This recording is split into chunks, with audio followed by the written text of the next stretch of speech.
We'll go to question time. Senator Fawcett. Thank you, Madam President. My question is to the Foreign Minister, Senator Wong. Minister, this week the United Kingdom hosted the Ukraine Recovery Conference, which the US Secretary of State Blinken announced a further $1.3 billion to help reconstruct Ukraine's energy grid, transport infrastructure and support Ukraine's economic recovery. Unlike the US, the UK, Japan and other like-minded partners, Australian ministers did not invest the time to attend the Ukraine Recovery Conference. Minister, how much has the Albanese government invested to support humanitarian and reconstruction efforts in Ukraine since coming to office? Thank you. Senator Fawcett. Minister Wong. Thank you, President. I thank the senator for his question, and I do thank him, or acknowledge his serious interest in and focus on national security and foreign policy. And I think it is, particularly at these times, it is a good thing if we have people from different political parties and across the chamber who actually take a serious interest in these matters.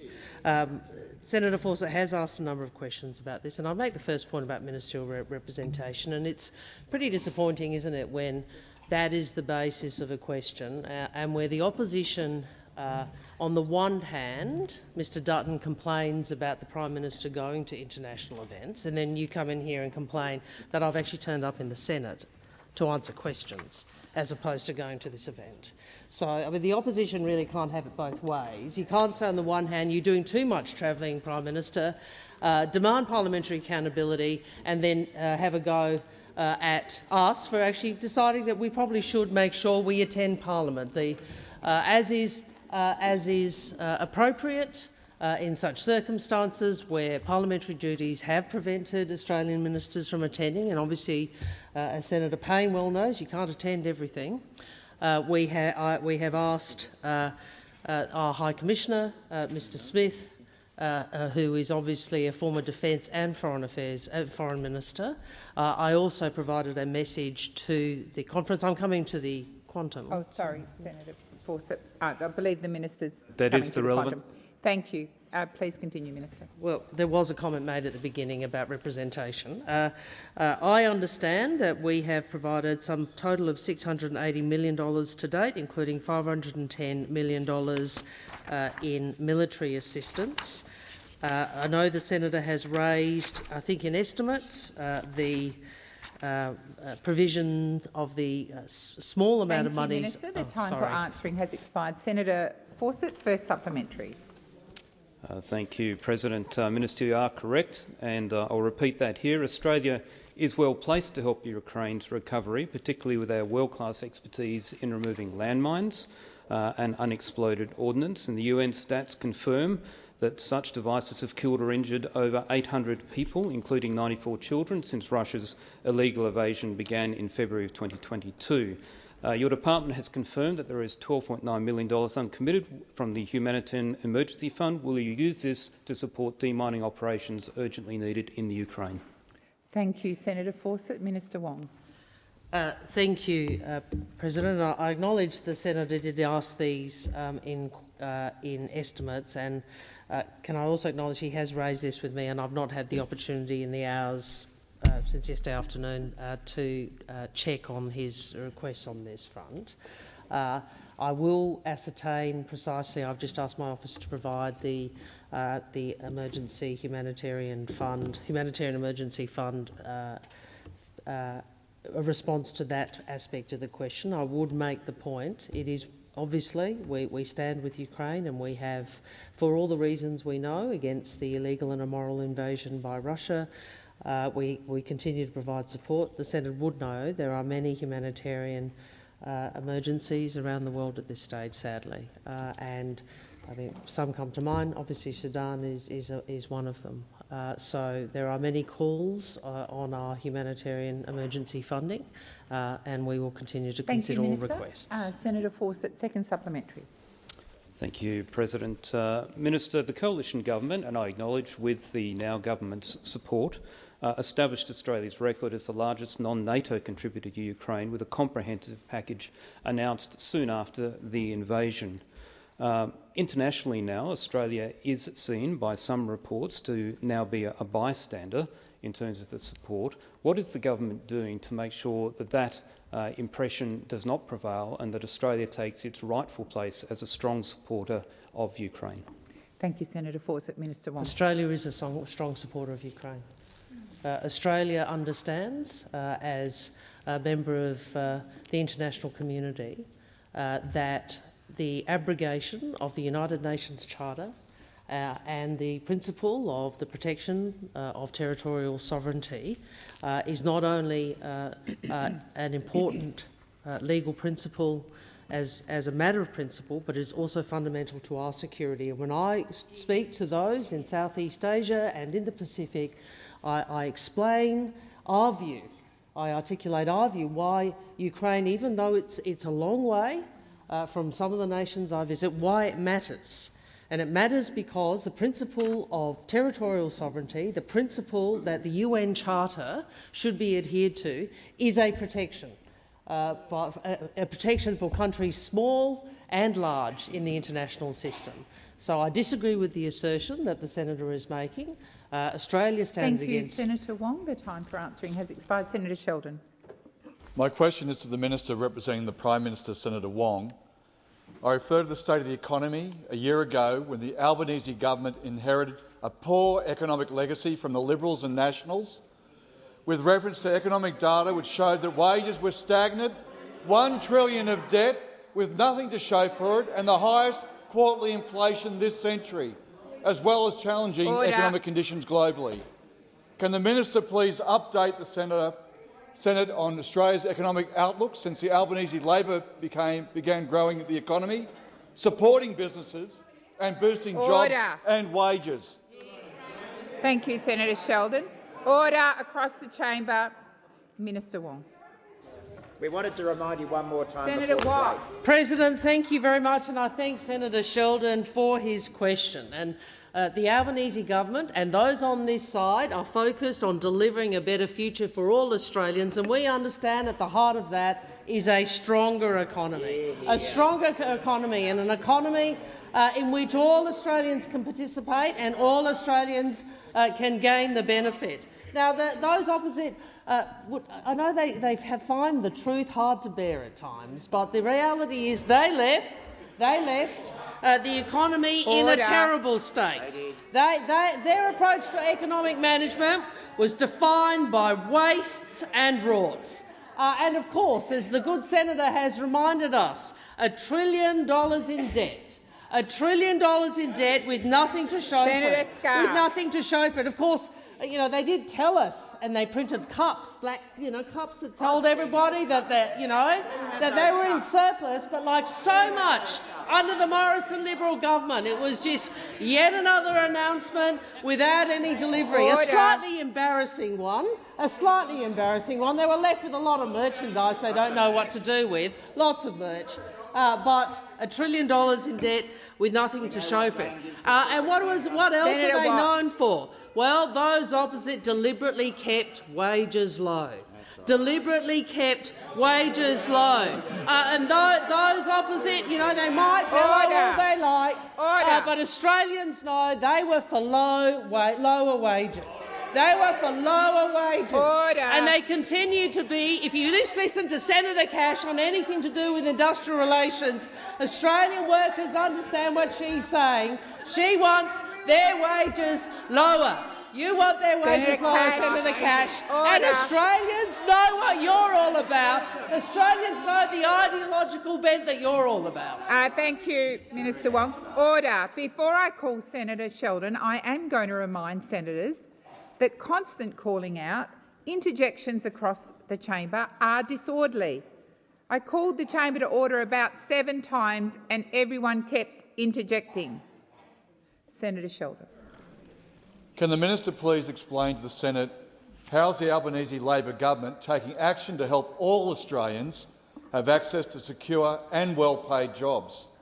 And how is the government's progress evidenced by Australia's labour market data that has been recently released? Thank you, Senator Sheldon. Minister Wong. Thank you, President. Well, more Australians more Australians are in work than ever before. The participation rate is higher, and more women are employed in paid. Senator Wong, please resume your seat. Order. Order across the chamber. Senator Wong.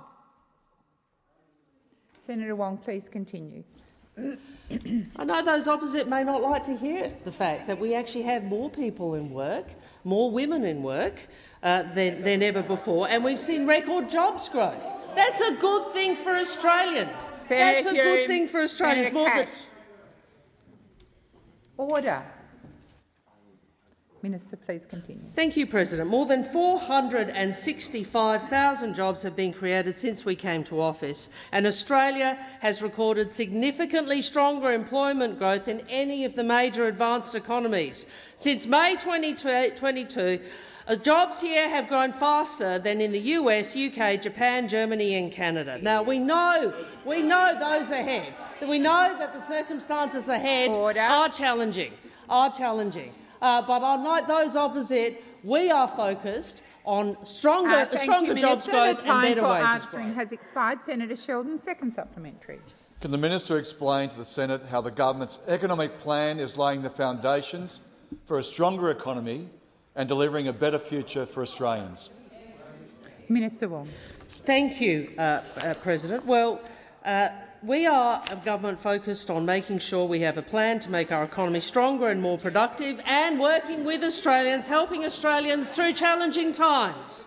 And our budget was carefully calibrated to take the pressure off the cost of living rather than adding to it. And at the same time, we're laying stronger foundations by making our economy more productive. Now, what we do know is we had a wasted decade under those opposite. What we do know is that those opposite delivered the slowest decade of productivity growth in 60 years, and it will take time to turn this around. Order. What we do know is those opposite were not supportive of wage increase for minimum wage workers. What we do know is those opposite believed that a lower wages were a deliberate design feature of their economic plan. Australians know what you are about. You are about lower wages for working people and less secure jobs. The time for answering has expired. Senator Patterson. Thank you, Madam President. My question is to the Minister representing the Minister for Home Affairs, Senator Watt. The Australian reported last week that the Commonwealth Government data was stolen by Russian hackers who infiltrated the systems of law firm HWL Ebsworth. Will the government reveal what data has been stolen and when the government knew that Commonwealth data had been compromised? Thank you, Senator Patterson. Minister Watt. Thank you, President. Thank you, Senator Patterson. I think it won't surprise Senator Patterson that we're not going to be revealing the data that appears to have been hacked by Russian hackers. I'm actually a little surprised that Senator Patterson would expect that we would do such a thing.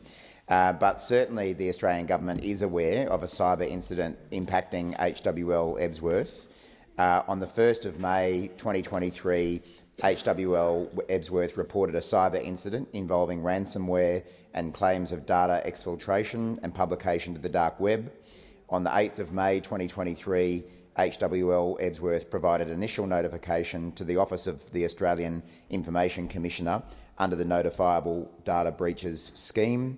On the 9th of June 2023, HWL Ebsworth became aware that a threat actor had claimed to have published at least 1.4 terabytes of exfiltrated data on the dark web. The government continues to actively engage HWL Ebsworth as it investigates the extent of the breach, including impacts on Commonwealth information. HWL Ebsworth has begun notifying impacted clients regarding their information identified as compromised as part of this breach. This process remains ongoing and will take time to complete due to the scale of the impacted data. The government is continuing to work with HWL Ebsworth to understand and manage potential consequences of the publication of the data. Of course, specific inquiries relating to this incident should be directed to HWL Ebsworth.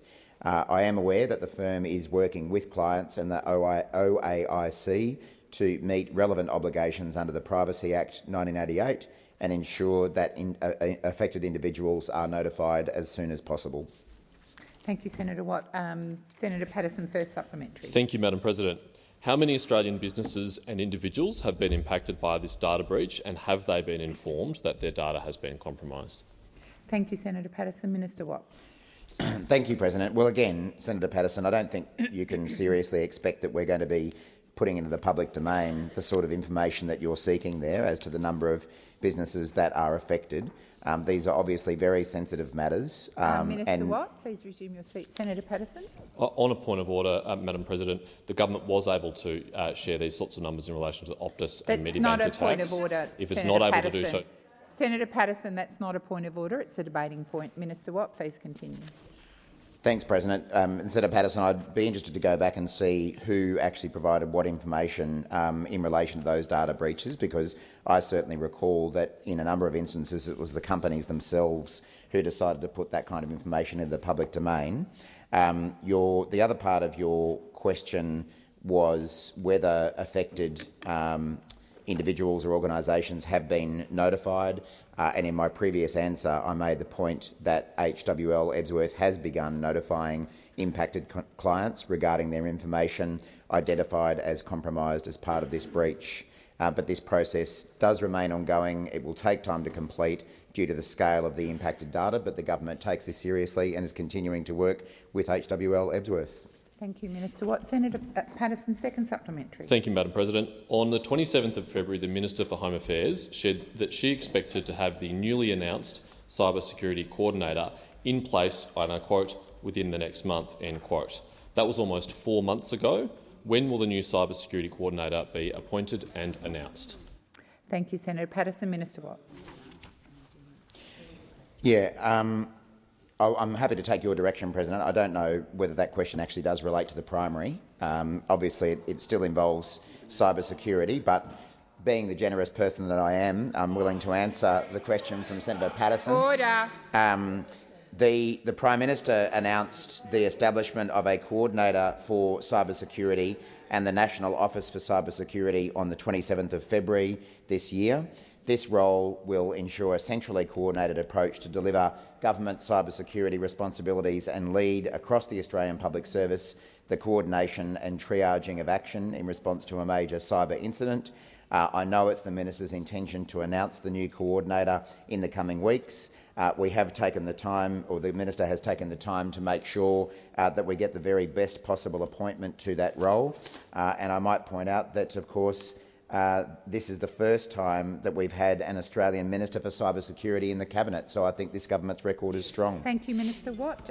Senator Barbara Pocock. The question is directed to Minister for Finance, Katy Gallagher. Yesterday, the Senate's consultant inquiry released a report supported across this chamber, and it found that PwC engaged in a shocking and calculated breach of trust and a deliberate cover-up. The New South Wales Government has suspended PwC from working on government tax. Queensland Treasury's banned contracts with PwC, as has the Reserve Bank. Meanwhile, your government continues to award contracts to PwC. One with the Health Department was published on AusTender just last week. When will you ban all contracts with PwC and cancel PwC's registration as a tax agent? Thank you, Senator Pocock. Minister Gallagher. Thank you. Thank you, President. I thank Senator Pocock for the question and for the work that she's been doing, along with my colleague Senator Deb O'Neill, on inquiring into the breaches of confidentiality by PwC.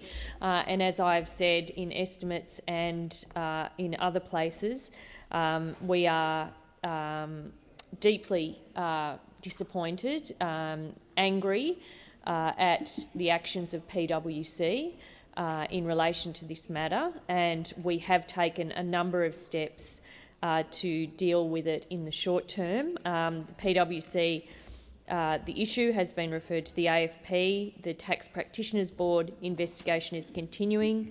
There's recommendations from the 2019 review of the Tax Practitioners Board that weren't progressed. We are progressing those. We've also provided additional funding to the Tax Practitioners Board to give them the investment they need to do compliance investigations. In relation to procurement, and I would again repeat that the issue that has been brought to light by PwC's behaviour was a breach of a confidentiality agreement, but we have acted in the area of procurement. We've directed PwC to stand down from government contracts any personnel who were involved in or had knowledge of tax matters from government contracts. We've added new clauses into standard government procurement contracts to further strengthen the ability of the government to cancel these contracts in response to behaviour in the future.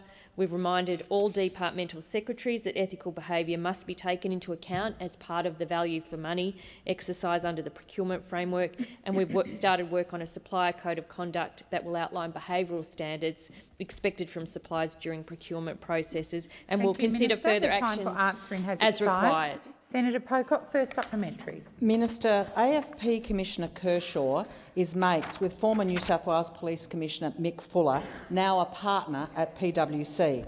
Last night we learned these mates have recently worked together to generate a new $750,000 contract between PwC and the AFP without a tender. What actions have you taken to give Australians confidence that the AFP's investigation into PwC will not be influenced by close relationships?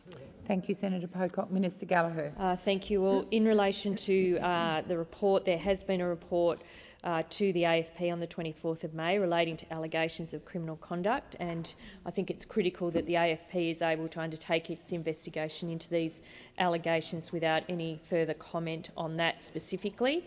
In relation to the issue raised by Senator Pocock, the assertions that are seeking to call into question the integrity of the AFP, an agency that is committed to protecting Australians from serious threats, are extremely disappointing. AFP officers spend each and every day working to protect Australians and Australians' interests. They're not an easy job. The work is often dangerous, and many AFP officers, just like police all around the country, put their lives at risk every day to ensure that we can go about our lives safely. The Australian public should have every confidence that, just like all serious criminal investigations, this investigation into PwC will be undertaken by experienced investigators within the AFP Special Investigations Team. Thank you, Minister Gallagher. Senator Pocock, second supplementary. Minister, my concerns are well-based. Half the Internal Audit Committee of the AFP are former PwC partners with more than 20 years standing as partners. Every year, PwC donates to the Labor Party, and last year, over $120,000 in direct donations alone. Voters are calling me and asking, is this cash for contracts? I had one this morning. At the very least, this is a problem of perception. When will you ban donations from any consultancy engaging in government work? Thank you, Senator Pocock. Minister Gallagher. Well, I mean, political donations are governed by specific donations law and are a matter for the party organisation. They're not a matter for the government. But I would say, and I've said this in estimates when it was raised by a number of Green senators, if there is a specific allegation of anything inappropriate that doesn't adhere to electoral donation laws or procurement processes in government, then make it. But don't just stand and smear.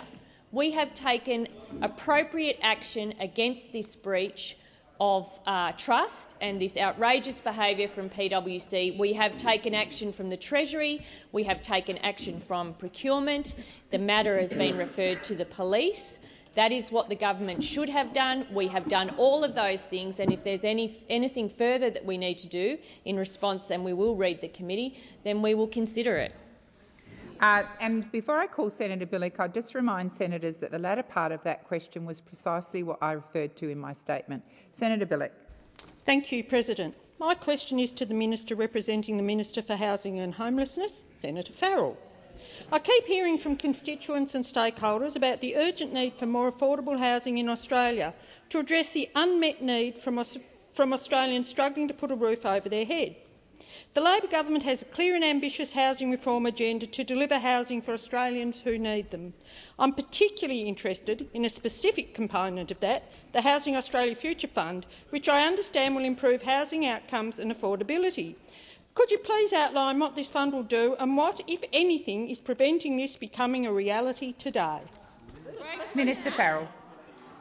Thank you, President. And can I thank Senator Bilyk for her ongoing interest in the issue of housing and homelessness, particularly in her home state of Tasmania. And I can answer her question because the Albanese government wants every Australian to have the security of a roof over their head. Fundamental to our plan is increasing the supply of new housing, which is exactly what the $10 billion Housing Australia Future Fund will do. The fund would deliver 30,000 social and affordable rental homes in its first 5 years, including a minimum of 1,200 in your home state of Tasmania, Senator.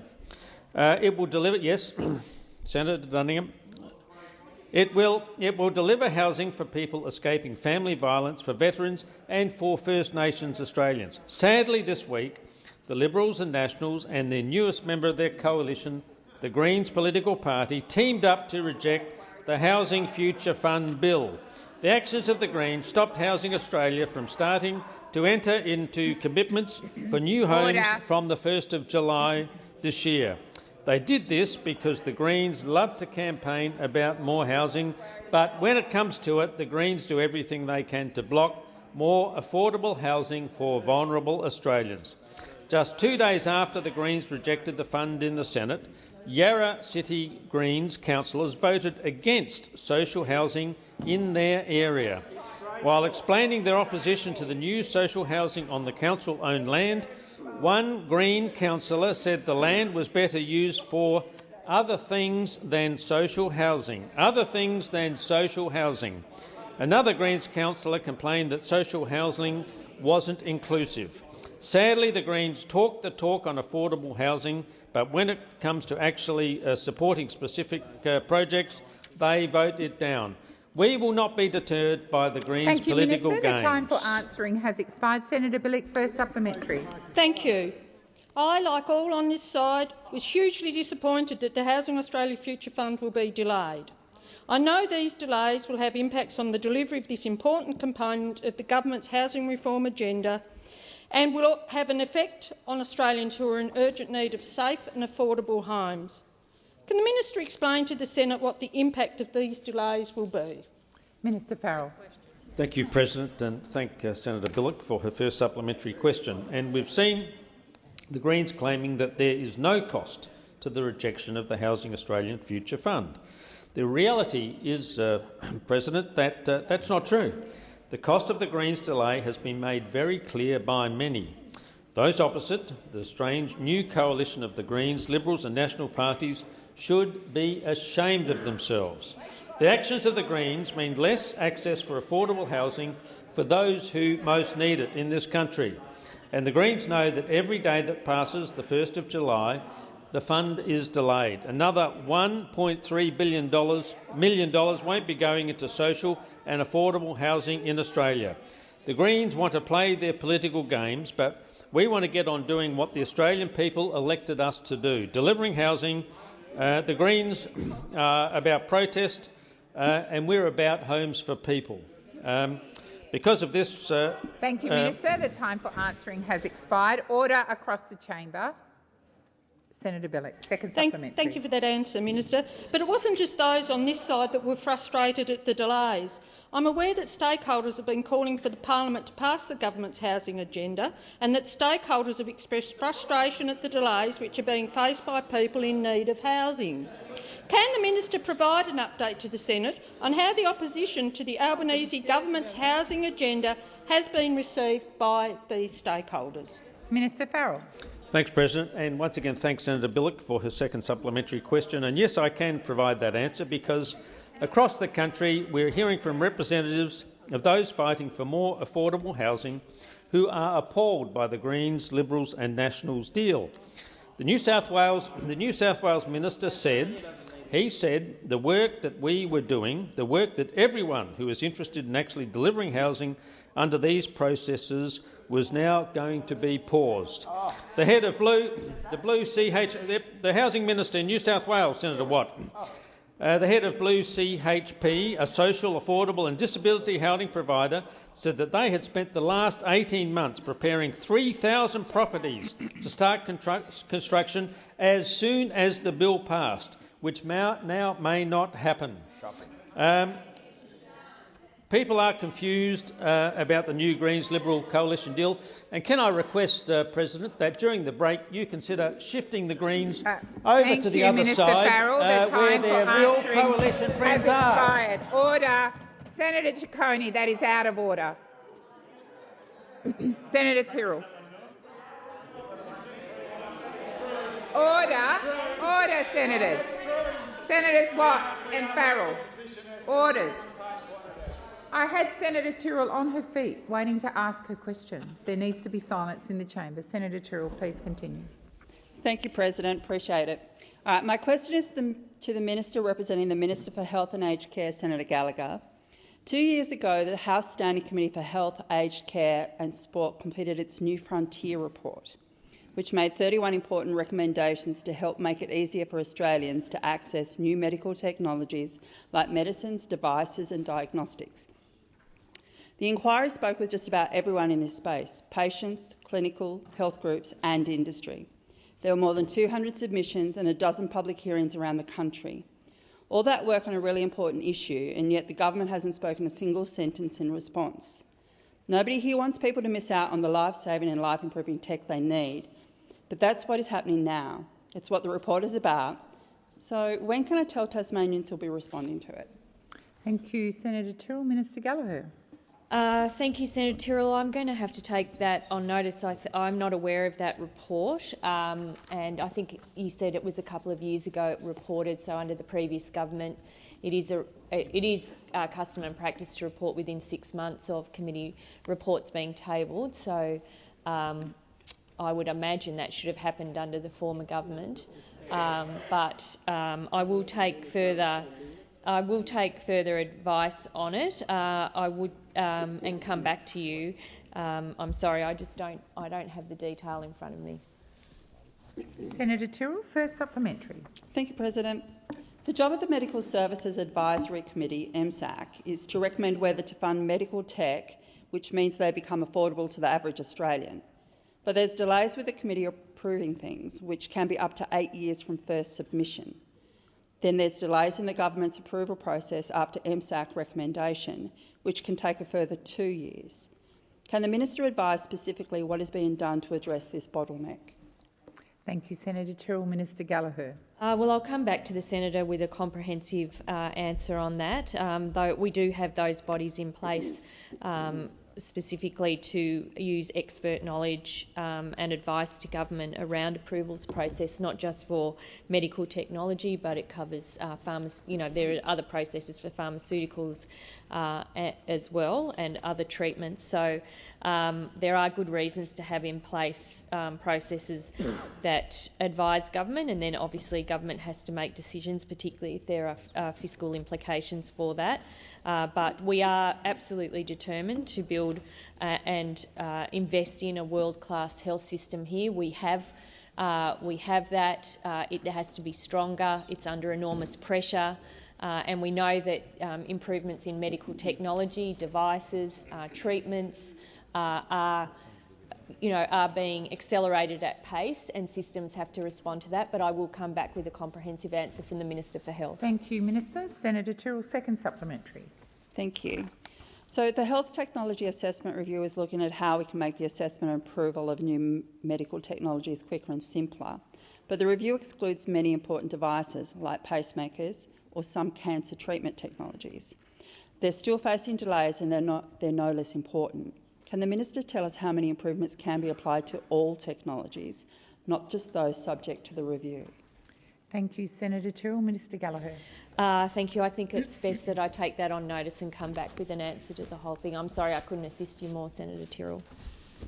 Senator Kosovic, your first question. Thank you.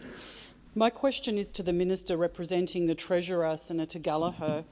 Last month's budget predicted inflation would be 3% by next year's budget. Does the government stand by that forecast? And does it agree with the Reserve Bank Deputy Governor, Michelle Bullock, that unemployment needs to increase to 4.5% in order to tame inflation? Minister Gallagher. Thank you. And I thank the senator for her first question. Yes, the government stands by the forecasts outlined in the budget. Obviously, if there's change to those, they get updated in the normal way, as has been done in every budget under every government since they were put together. They are forecasts to set out the expectations of the Treasury and their advice to government about what is happening across the economy. And I would say in that budget we did forecast an uptick in unemployment as a result of higher interest rates, some of the global uncertainty and the fact that we expect our economy to slow over the next 12 to 18 months. They were all forecast in the budget, and what we're seeing playing out across the economy is in line with those budget forecasts. Thank you, Minister. Senator Kovacic. My apologies with your name. Senator Ruston is assisting me. No problem. First supplement. Thank you.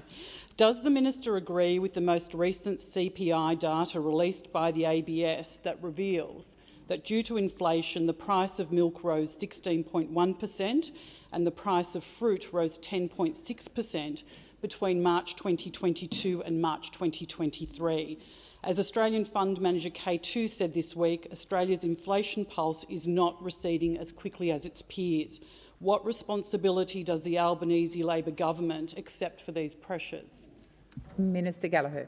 Thank you, and I thank the senator for the question. And in relation to the impacts on inflation and the contributors to inflation, there are a range of inputs, obviously, that are influencing the inflation number, and inflation is staying higher for longer than we would like. The Treasurer has been saying that consistently, and the reason that our budget was so focused on putting downward pressure on inflation, whilst easing cost of living, whilst repairing the budget, whilst finding $40 billion worth of savings, whilst returning 82% of upward revisions to revenue to the budget, was precisely calibrated to deal with the inflation challenge. We do believe that inflation has peaked and that is coming back, and that it'll head towards the target range over the next 18 months or so, and that is in line with budget forecasts. But yes, we would like it to come down faster, and that's why the government decisions have been so calibrated. Has expired. Senator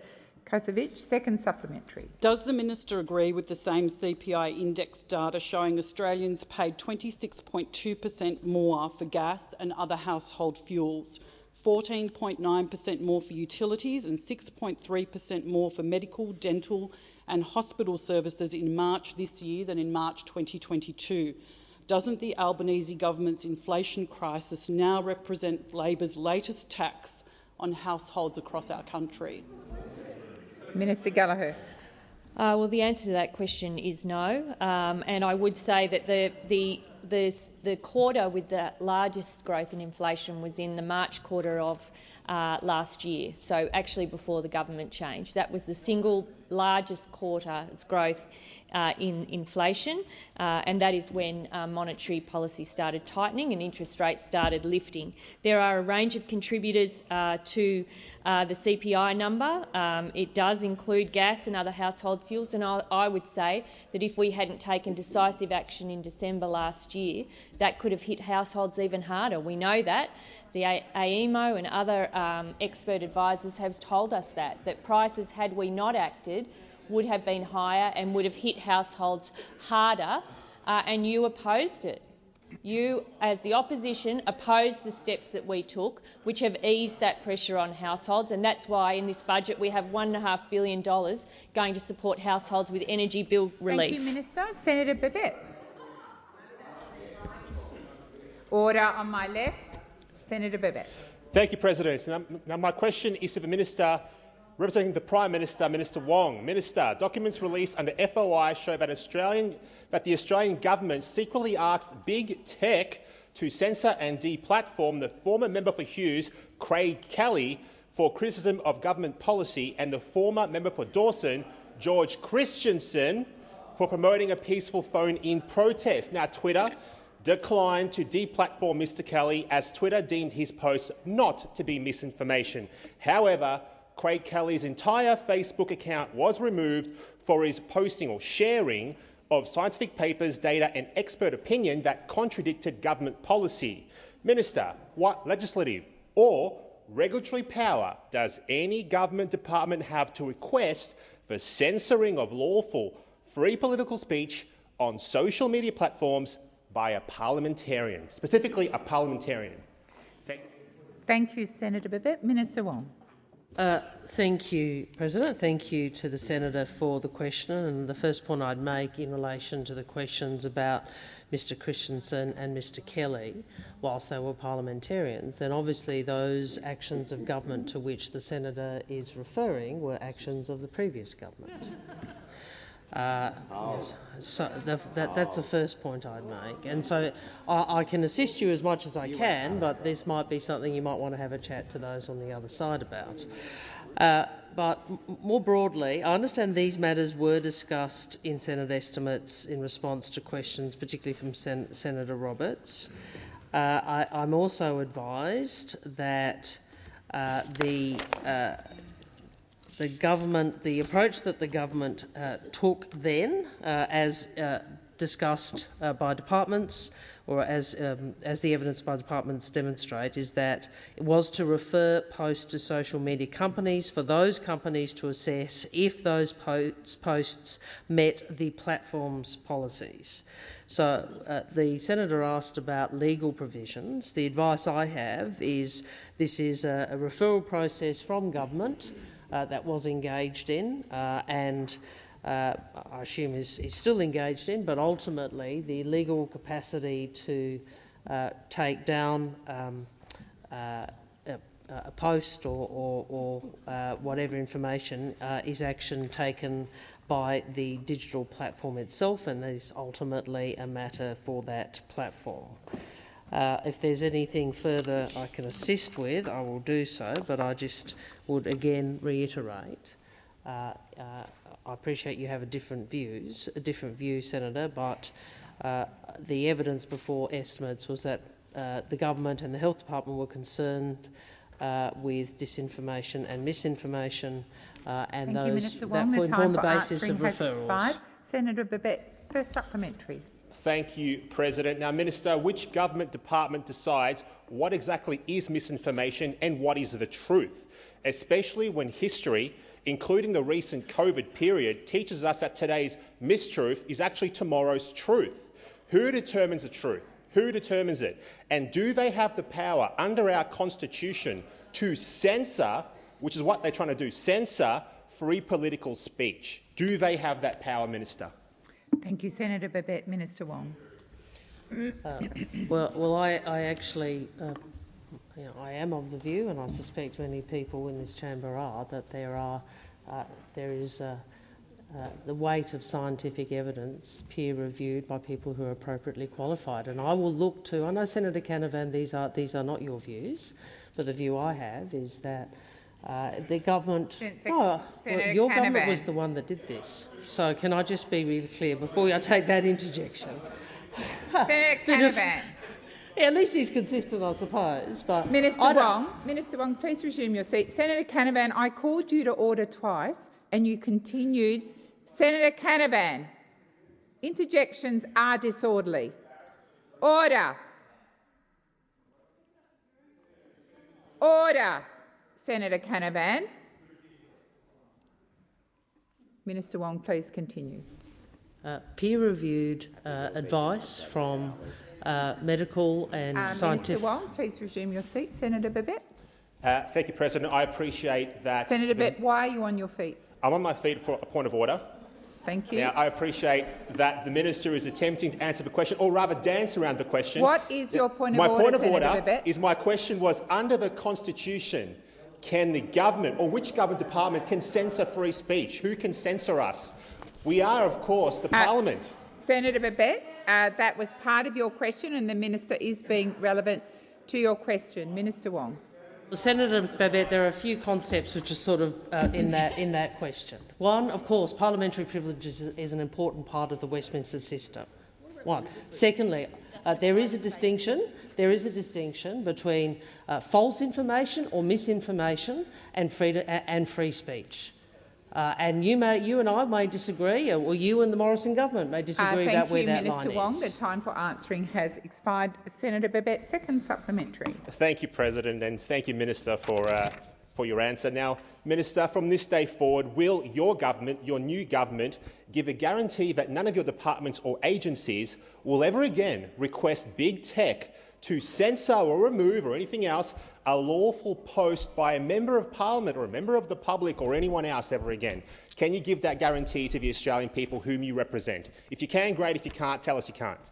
Thank you. Thank you, Senator Babet. Minister Wong. As I said in the first, in response to the primary, the advice I have is these are the legal framework for this is with the platforms themselves.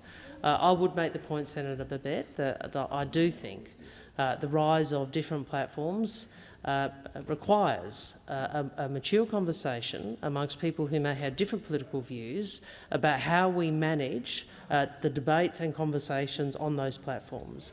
And I do have a view that democracy does require and is stronger for at least agreement around certain facts.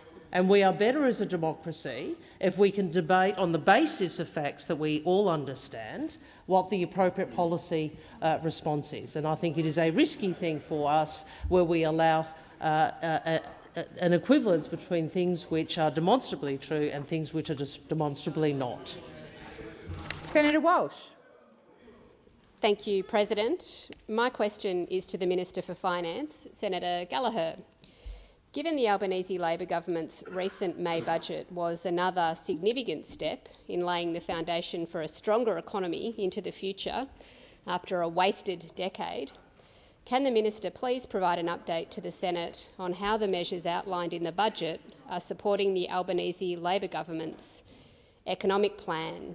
How is our plan and the recent budget helping to deliver record employment growth, lift incomes, build a more prosperous and resilient economy, and cleaning up the mess left behind by those opposite? Minister Gallagher. Thank you, President. I thank Senator Walsh for the question and for her excellent chairing of the Senate Economics Committee. The Albanese Labor government's recent May budget was indeed a significant step in laying the foundation for a stronger economy into the future. It was a budget that targeted cost of living relief. It targeted Medicare and the care economy. It looked at inclusion and equality. It focused on growth in energy, technology, small business and, of course and importantly, under my portfolio as the Minister for Finance, responsible budget management and, more broadly, responsible economic management. It's a budget that was about jobs, about growth and about fairness. We've seen record employment growth, with wages growing faster and more people getting wage rises since we came to office. Our plan in the recent budget, we've helped to deliver record employment growth, lifting incomes and building a more prosperous and resilient economy. We've seen wages grow by 3.7% over the year to March quarter, the fastest growth in over a decade. Unsurprising, considering it was a deliberate design feature of the former government's economic architecture to keep wages low. We've also seen 60% of jobs record a higher wage rise than the year before, the highest proportion on record and around double the pre-pandemic average. This is not by accident but by design, because our policy isn't to keep wages low like those opposite, and it's a testament to our commitment to not only create jobs but also ensure that these jobs are well-paying and secure. And you can see the single biggest investment in the budget was in our aged care workforce to ensure that they receive the wage increases that they deserve for the work that they do caring for elderly Australians. We also had our $14.6 billion cost of living package with support around energy bills, reducing out-of-pocket health costs, income support payments and the single biggest increase of the Commonwealth rent assistance. Senator Walsh, first supplementary. Thank you, Minister, for that comprehensive response. It's clear that the Albanese Labor government's economic plan and the recent budget are delivering significant benefits for all Australians. Can the minister further elaborate on how the government is supporting businesses and industries to grow and innovate, particularly in sectors like energy and technology, and how these initiatives are contributing to job creation and to economic growth? Thank you, Senator Walsh. Minister. Thank you, President. I thank Senator Walsh for that supplementary. Well, as I said in my earlier answer, growth was a key. Our growth agenda was a key part of the May budget, and those opportunities are there. Of course, in the energy transition, securing cleaner and cheaper energy, but a cleaner energy future and the jobs that will drive that transition, in technology, and of course in our support for small business. Our economic plan includes a range of measures designed to foster innovation, boost productivity and create well-paid, secure jobs. We are investing billions in the National Reconstruction Fund, targeting industries of the future such as hydrogen to drive economic growth and create new jobs. Furthermore, we're investing in the skills and capacities of our people with policies like fee-free TAFE and vocational training to ensure that our workforce is equipped with the skills needed for the jobs of the future. These investments, amongst others, are part of our commitment to supporting business and industries. The time for answering has expired. Senator Walsh, second supplementary. Thank you again, Minister, for another comprehensive response. The measures you've outlined are indeed making a significant difference in the lives of Australians. Can the Minister further elaborate on the government's actions to alleviate cost of living pressures for Australians? And could you also shed light on alternative approaches to these crucial measures and the impact those approaches are having on Australian households? Minister Gallagher. Thank you, President. I thank Senator Walsh for the supplementary. We are acutely aware of those cost of living pressures facing many Australians, which is why finding ways to ease cost of living pressures without adding to inflation was one of the key priority areas of focus in the May budget. In addition to those areas I've already mentioned, the government has acted decisively in the area of housing, bringing together states and territories through National Cabinet to look at what we can do to make sure that we are making a difference where we can, where the Commonwealth has responsibilities, to ease a real area of pressure for many Australians, and that is around housing supply and making sure we're working with states and territories to get as much affordable housing supply and affordable rental housing supply in place as soon as possible. And I would say, as we come to the end of this sitting fortnight, again urge those who are standing in the way of the Housing Australia Future Fund to get behind it and support it. Thank you, Minister. Senator Birmingham. Sir President, my question is to the Minister for Finance, Senator Gallagher. I refer the Minister to section 4.1 of the Prime Minister's Code of Conduct, which states that ministers must, and I quote, take all reasonable steps to ensure that they do not mislead the public or the Parliament. Minister, given you have clearly misled the Senate regarding your knowledge of sexual assault allegations prior to them being made public, are you not in breach of section 4.1 of your own government's ministerial code of conduct? Minister Gallagher. Thank you, and the answer to that is no, and I refer Senator Birmingham to the statement that I made to this chamber on the first sitting day of this fortnight when I addressed this question comprehensively, and I can read it out for colleagues across the Senate again. At Senate estimates on June the 4th, the then Minister for Defence, Senator Reynolds, said, "I know where this started." She went on to say, "I was told by one of your senators 2 weeks before about what you were intending to do with the story in my office 2 weeks before." I was shocked at the assertion made by Senator Reynolds, with the clear implication that I was responsible or had an involvement with making the story public. That was not true, it was never true, and I responded to that allegation by saying no one had any knowledge. I explained that to Senator Reynolds in a wide-ranging private meeting that night where several matters were discussed. I informed Senator Reynolds that I had been given a heads-up about the allegations in the days before they became public, an explanation she accepted at the time some 2 years ago. In fact, Senator Reynolds even said on the record in Senate estimates that night, and I quote, "I would like to say, in relation to the matters raised before the dinner break, Senators Wong, Gallagher and I had a respectful discussion during the dinner break. They've assured me they were not involved in that matter becoming public, and I accept their assurance." I repeat, she said, "They've assured me they were not involved in that matter becoming public. I accept their assurance." This proves that Senator Reynolds knew the context of our exchange that evening was around whether or not I was involved in that matter becoming public. I was not. Senator Reynolds and Senator Ruston, who also attended that meeting, have known that for 2 years and have never once raised a concern about that with me. Thank you, Minister. Senator Birmingham, first supplementary. Thanks, President. Minister, what you conveniently omitted from that extract of your statement was the fact that you had been provided with information and knowledge prior to it becoming public. Section 5.1 of the same Ministerial Code of Conduct requires ministers to provide an honest and comprehensive account of their exercise of public office in response to any reasonable and bona fide inquiry by a Member of Parliament. Minister, why have you consistently refused to live up to that standard by denying the reality that you did mislead the Senate? Order on my right.